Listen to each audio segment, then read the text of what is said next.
आदेश। इस ग्रुप के सभी सदस्यों को गोविंदनाथ देवड़ा की तरफ से आदेश। कोई भी जानकारी शुरू करने से पहले आइए सर्वप्रथम विघ्नहर्ता भगवान श्री गणेश जी की स्तुति करें। ओम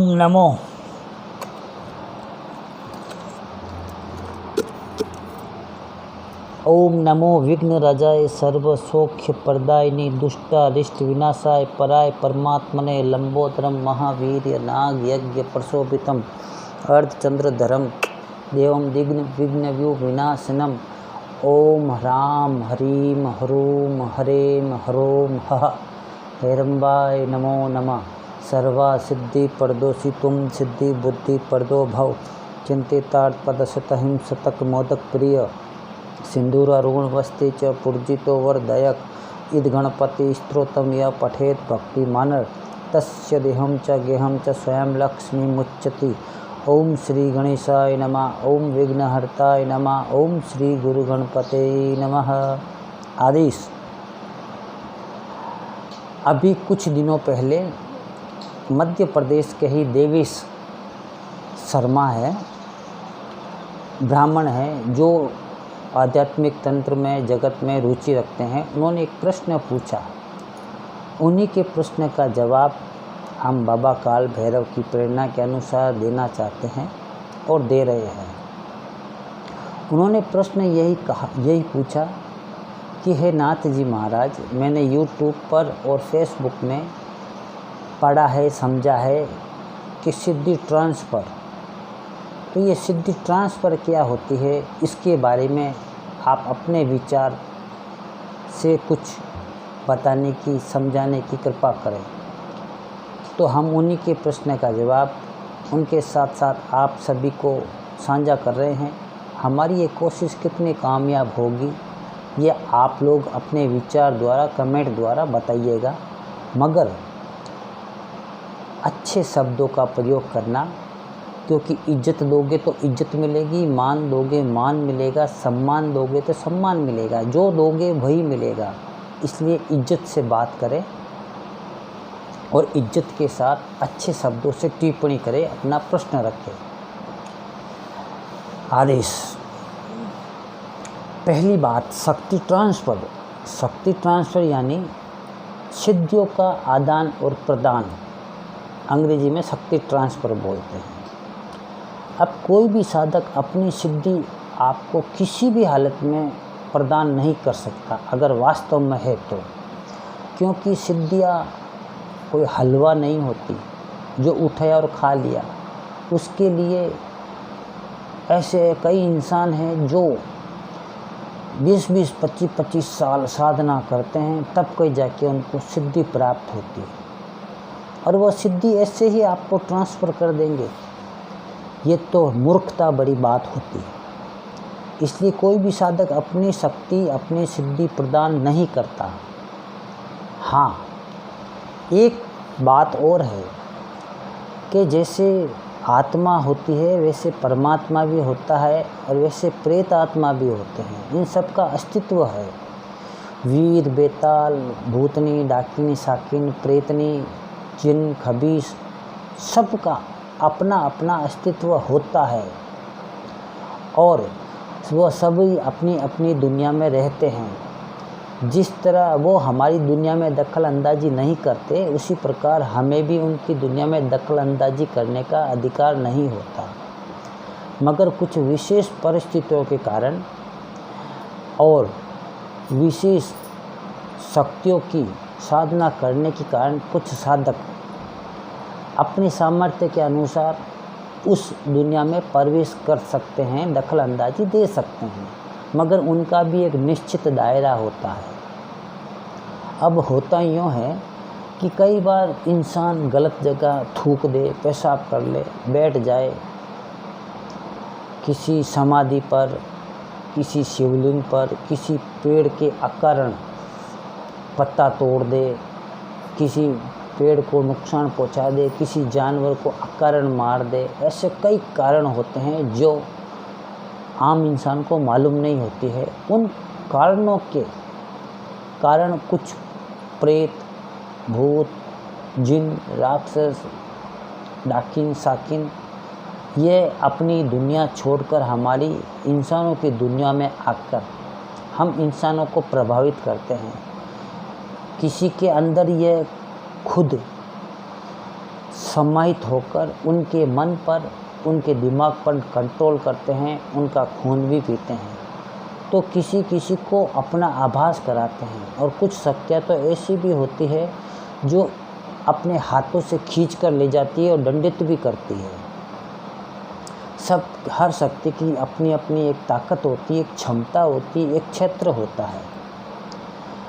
तो जब वह शक्तियाँ किसी आम इंसान के अंदर समाहित होती है, तब वह इंसान अचानक गुस्सा होना, दिमाग गर्म रहना, गंदी गंदी गालियाँ बोलना, स्नान आदि ना करना, पूजा पाठ नहीं करना, धाप के खाना, पागलों जैसा बर्ताव करना, एकदम आक्रामक होकर किसी पर हमला कर देना,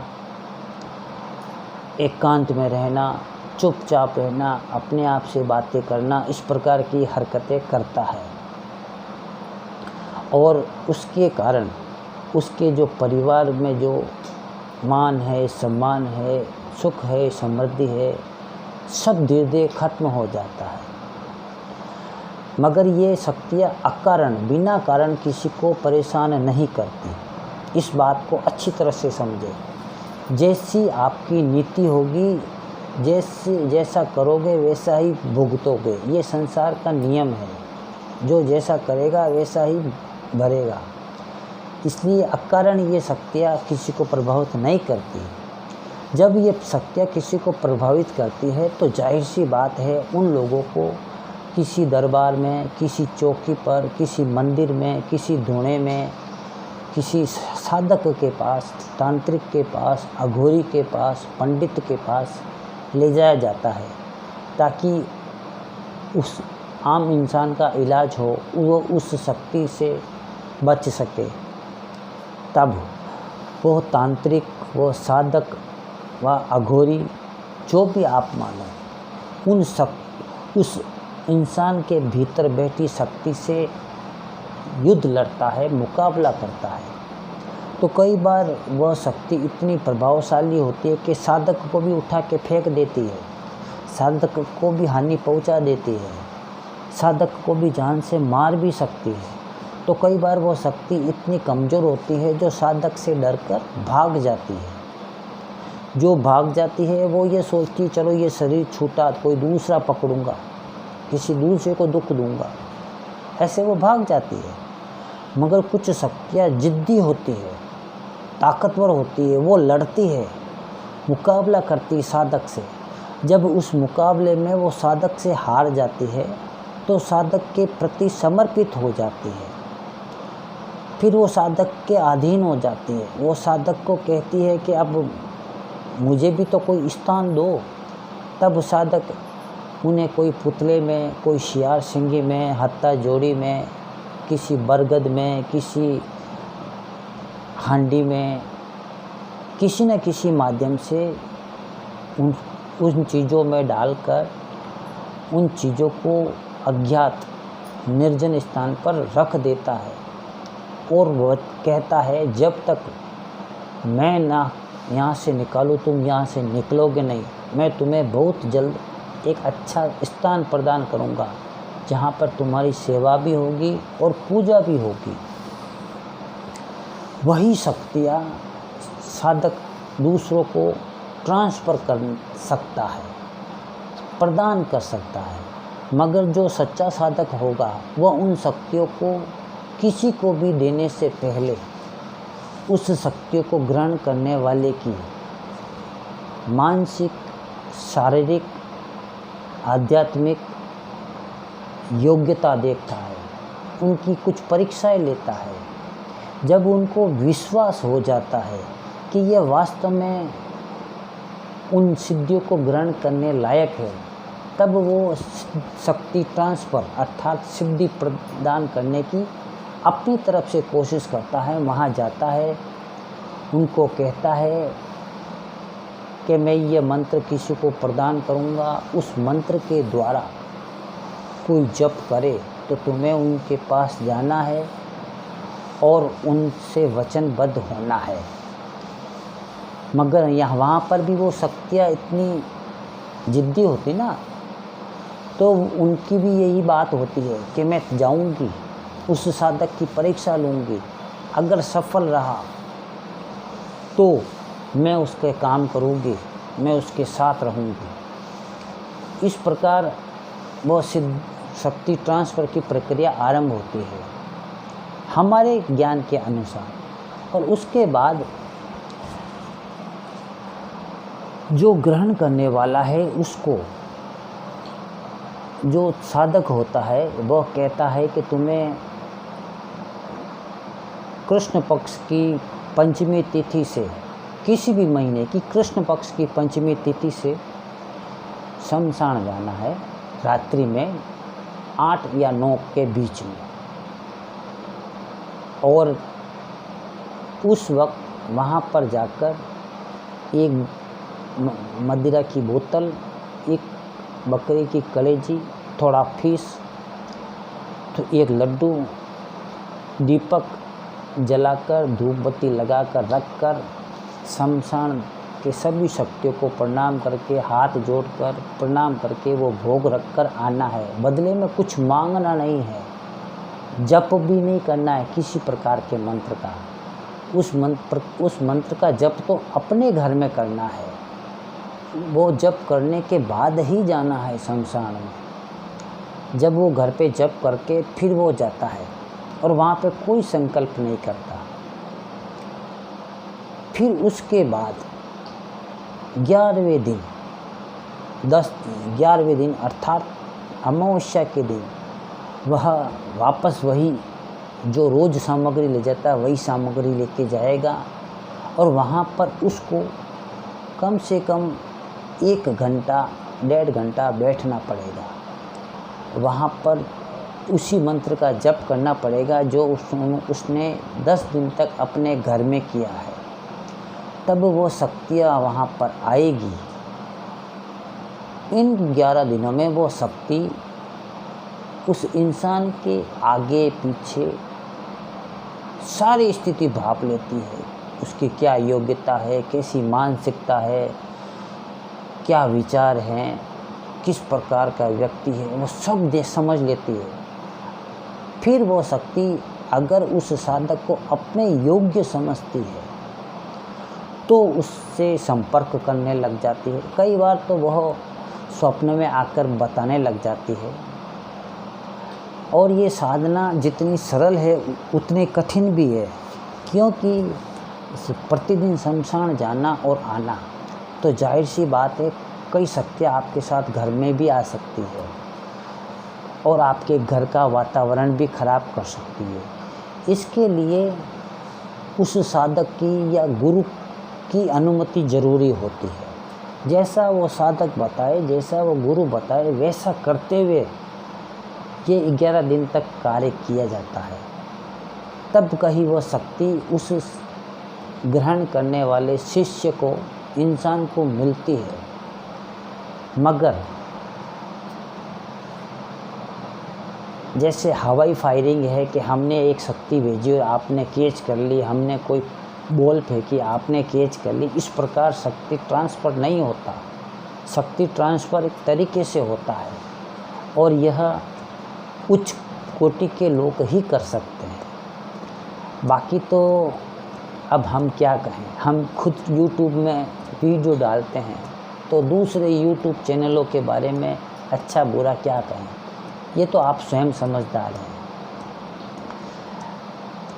हमने उन देवेश शर्मा जी के प्रश्न का जवाब दिया है, उनके साथ साथ आप लोगों का भी ज्ञान बढ़ेगा कि शक्तियाँ वैसे ट्रांसफ़र नहीं की जाती। हाँ, जिस तरह हमने बताया उस प्रकार अवश्य ट्रांसफ़र की जा सकती है। और किसी ने अभी फ़िलहाल 2 दिन पहले ये पूछा है कि हमें कोई पीर साधना या भैरव साधना प्रदान करे। तो देखिए, हम पीर साधना के बारे में जानते तो हैं, मगर अभी बाबा का आदेश नहीं है तो बता नहीं सकते। मगर भैरव साधना के बारे में बाबा का आदेश है, तो उन साधना के कुछ नियमों का कारण बताएंगे कि साधना करने से पहले कुछ नियमों को पालन करना पड़ता है, कुछ परिस्थितियों से किस प्रकार लड़ा जा सकता है, क्योंकि साधनाएं हवा में नहीं होती है। साधना का मतलब होता है अपने आप को साधना। आप अपने आप को साध रहे हो कि उस देवता की कृपा प्राप्त कर सको, क्योंकि भैरवनाथ कभी किसी के सामने प्रत्यक्ष नहीं आते, ना ही वो किसी के अंदर सवारी के रूप में आ सकते हैं, क्योंकि वह 50 लाख वोल्टेज बिजली के ट्रांसफ़र है और हम एकमात्र मोबाइल जैसे। हमारे सामने आते ही हमारा शरीर फट जाएगा।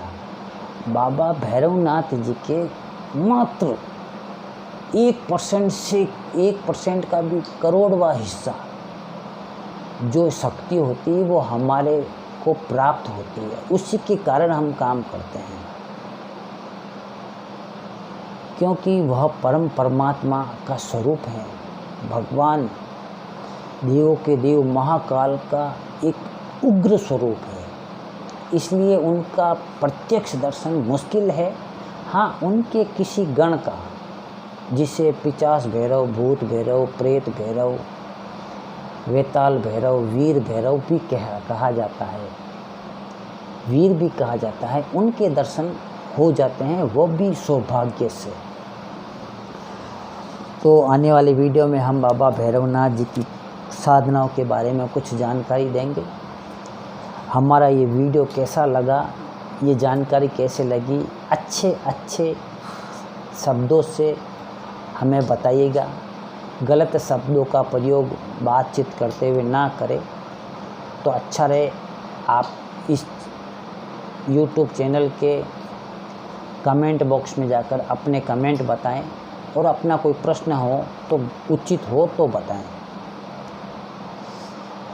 शुरुआत इस वीडियो की भगवान श्री गणेश जी से हुई है, तो अंत बाबा भैरवनाथ जी की कृपा से होना चाहिए। तो आइए उनको भी याद करते हैं।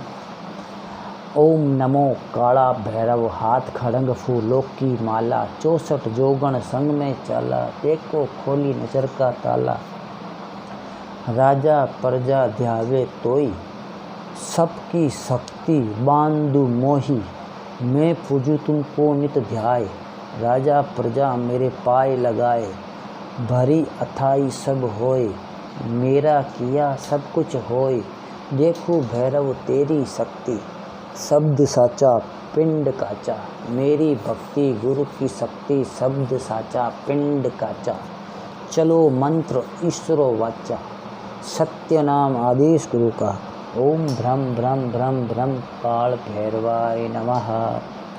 आदेश आदेश। जय श्री महाकाल।